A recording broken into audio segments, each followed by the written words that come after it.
Em 15 de agosto de 1911, surgiu o que seria o primeiro grande clube de Juiz de Fora, o Tupinambás Futebol Clube. Não, hoje não vou falar sobre este clube que faz parte dos 3 grandes da cidade. Quero falar um pouco sobre o Tupi Futebol Clube. O Galo Carijó, como é conhecido por sua torcida, surgiu de uma dissidência do Tupinambás. Pelo menos é o que está na versão oficial. O apelido Galo Carijó foi pego emprestado do primeiro presidente do clube, que obviamente possuía o mesmo apelido. Assim, dia 26 de maio de 1912, nasceu o Tupi Futebol Clube. É bom lembrar que 4 anos mais tarde viria a ser fundado o Esporte Clube Juiz de Fora, no dia 24 de setembro de 1916, que também está marcado na história da cidade. Estes são os 3 clubes centenários de maior importância de nossa cidade Juiz de Fora. Dizem que a rivalidade entre as torcidas destes 3 clubes na década de 30, 40 e 50 eram acirradas, chegando por vezes a extrapolar a política de boa vizinhança. Na década de 40, o ano em que o Tupi Futebol Clube ficou conhecido como Esquadrão de Aço, foi a época mais tensa desta rivalidade. Mas voltemos ao Galo. O clube é um dos mais tradicionais do estado e tem uma rica história. Seu estádio, Salles de Oliveira, inaugurado em 1932, com uma partida épica entre os donos da casa contra o gigante da colina Vasco da Gama, terminou em 1-1. E não foi só o Vasco que pisou naquele gramado. Ali foi palco de confrontos com outros grandes clubes, Fluminense, Botafogo, Cruzeiro e muitos outros passaram por lá. Ah, e por falar em Cruzeiro, bom, vamos deixar essa história para depois, porque a história é boa demais. Aproveita aí e vê se já está inscrito no canal e dedão no like, beleza? E quase esqueci de citar, o estádio Salles de Oliveira quase teve um investimento e uma reforma incrível. Acredita que ele poderia ter ficado assim? Por que o tal projeto não foi concluído, vai saber. Certamente é pelos mesmos motivos que outras obras não são concluídas pelo país. Mas de boa, vamos falar de coisas melhores. O Tupi acumula alguns títulos importantes em sua história. Mas a cereja do bolo veio como campeão brasileiro da Série D em 2011. Título mais recente e fresco na memória do torcedor. Quem não se lembra do Ademilson ou do Alan Taxista, hoje presidente do Vila Real? Alan é outro rosto conhecido que não podemos esquecer de citar. O atacante foi fundamental na campanha do título da Série D do Brasileirão. Na decisão contra o Santa Cruz, no Arruda, ele abriu o placar da vitória por 2-0, que calou cerca de 60 mil torcedores adversários em Recife. O Tupi Futebol Clube tem uma história rica e uma torcida apaixonada. O clube teve muitos grandes jogadores ao longo dos anos, mas alguns se destacavam. Vou falar de um mais recente, Ademilson, que citei anteriormente. Foi um dos maiores atacantes da história do clube.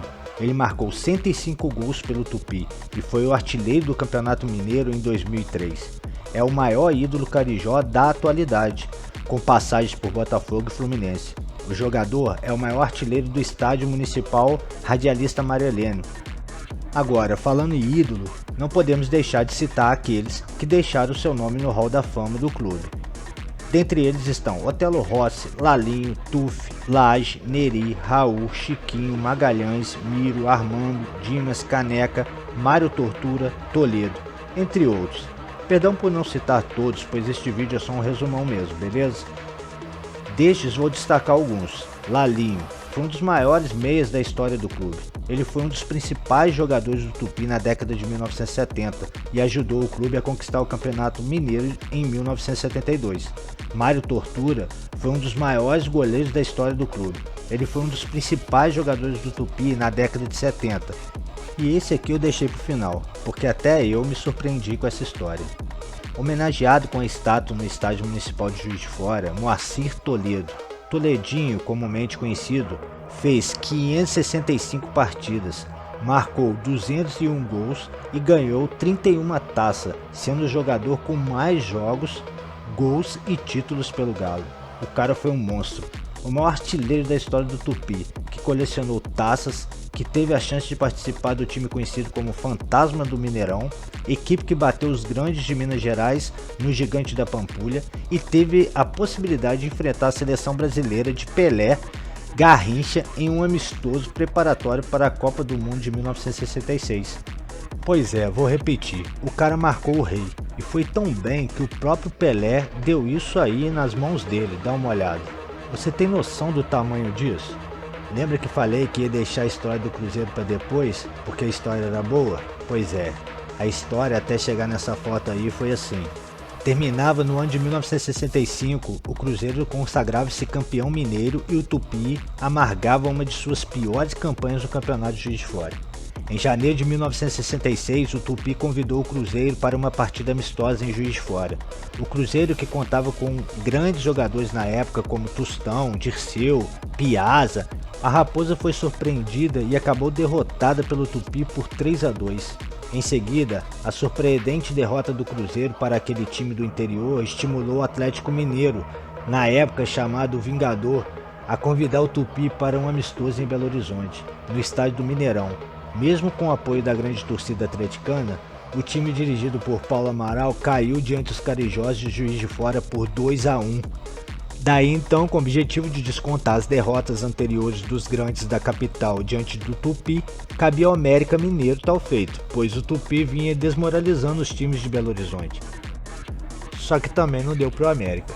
O América acabou perdendo pro Tupi dentro do Mineirão pelo placar de 2-1. Diante desta desmoralização completa por parte dos times da capital, o América propôs ao Tupi um pentagonal. Porém, apenas 4 times iam disputar o torneio, pelo fato do Palmeiras ter desistido de jogar.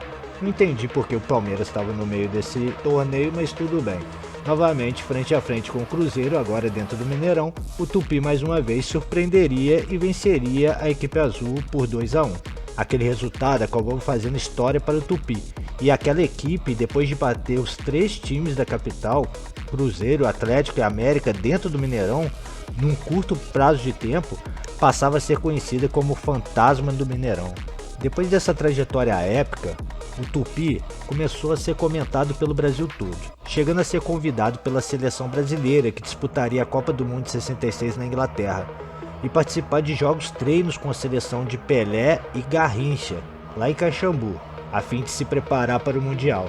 Essa equipe de tantas façanhas era formada por grandes atletas, inclusive o Toledo. E foi depois dessas 2 partidas amistosas que, como falei, o Pelé entregou a famosa foto nas mãos do nosso craque. Agora fala aí nos comentários, sabiam dessa história? O que acharam?